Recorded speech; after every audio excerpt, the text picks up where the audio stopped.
எந்த பக்கம் வந்தாலும் நீங்க என் கொடாரம் தீங்கு என்னை அணுகாது.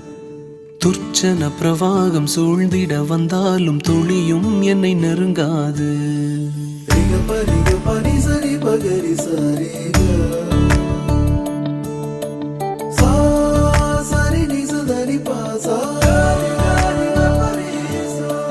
எந்த பக்கம் வந்தாலும் நீங்க என் கொடாரம் தீங்கு என்னை அணுகாது.